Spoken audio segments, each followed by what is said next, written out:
You go out on a date with a woman and doesn't work for you. You go out on a date with another woman, doesn't work for you, goes out on a date with another woman, and what you discover is that almost every woman has that pattern because that's the way women are.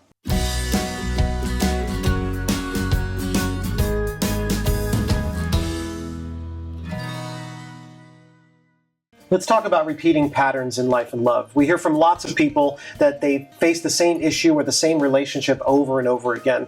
Why do we repeat these patterns, and how can we stop them and get rid of the ones we don't like? Okay, so who we are is created in relationship with our parents, with our primary caregivers.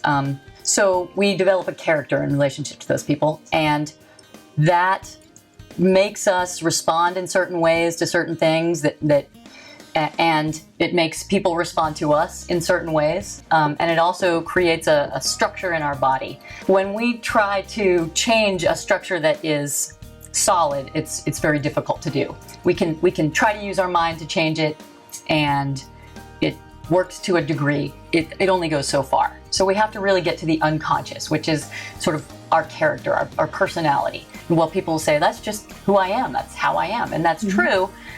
Although, if you can access the unconscious, you can change it. Yeah, I take kind of another approach, which is around every experience, every pattern is a teacher, right? These things reveal something to ourselves about ourselves.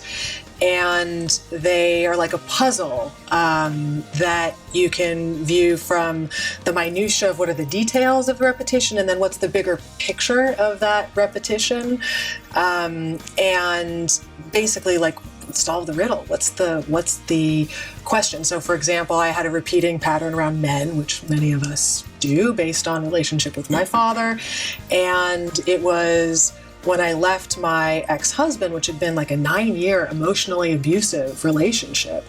My question wasn't so much like, why is he that way? It was, why did I choose him? Why did I stay? Why do I have this pattern? When I connected it to, oh yeah, my grandfather, oh yeah, my father, I married my paternal line, I guess, that then began kind of the journey to, okay, what does that mean about my self-worth? What am I chasing? And so it's like puzzle work is kind of a piece of it. And tying that with the fact that, yes, we're solid structures, but we also know like that we have all this neuroscience now about how plastic the brain is, and that we can rewire it intentionally, that it's constantly changing. We're making it at all times. Like we act like it's set in stone, but all this research shows it's really not. We can go through amazing transformations with the intentionality of engaging with it, not feeling victim to it. In my life, it was very difficult because I have certain repetitive pattern which I lived. And I remember when I was driving a car and somebody went ahead of me when I lived in India or in Ecuador, I used to get angry and I used to, hit something, and I knew that there was something inside me, but I was not able to locate it. So of course, in order to answer this question, I really am grateful to 3 persons in my life. First, my father, Mehra, who taught me how to meditate when I was 4 years old. Because body is very intelligent. Like Meinhold says, the opposite is very important. If opposite is not there, I cannot recognize myself. I need the opposite to recognize myself, like day or night. Which is more important, day or night? 100% of day is death, 100% of night is death. So when I recognize, so disease is not an enemy, but it's a path to growth. Through disease, I learn of that rejected part which was not integrated during my childhood, and that comes into recognition. I accept it and I integrate, and disease goes away because that part is recognized, because the body has the perfect wisdom to create the perfect symptom. Mm-hmm. So another way of looking at repeating patterns sometimes is you go out on a date with a woman and doesn't work for you. You go out on a date with another woman, doesn't work for you, goes out on a date with another woman, and what you discover is that almost every woman has that pattern because that's the way women are. And I remember having a limo driver once tell me, I said, well, are you married? He says, I've not good fortune and I have bad luck in relationships. And I said, really? He said, how many have you had? He said, 6.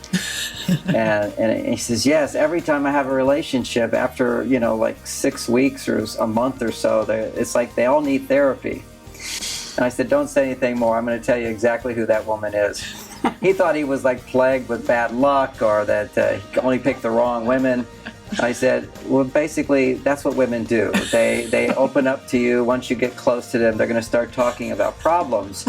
And you're going to solve them, and they're going to feel better the first time. And then the same problems come back, and they come back. And you're going to go, what happened? What happened? Why aren't you getting better? I thought I made you happy. He said, how do you know all these women? I say, this is women. So part of repeating patterns is just we keep not understanding how men are and how women are. So you keep getting the same thing over and over. And I'm grateful to have been to be a therapist. And for many, many years, I'd have difficulties with my wife, and every woman I was counseling that week was saying the same things about her husband. So I got to see I can leave my wife, but I'm just going to find another one of them. And so why don't I learn to bring out the best in women and see the best and embrace that? What I'm hearing from everyone is that when it comes to bad patterns, there's accountability and perspective that's needed. Accountability that you are a contributor to your own bad pattern, and perspective, meaning that you either need to back up and look at it yourself or get someone on the outside to assist you in that process.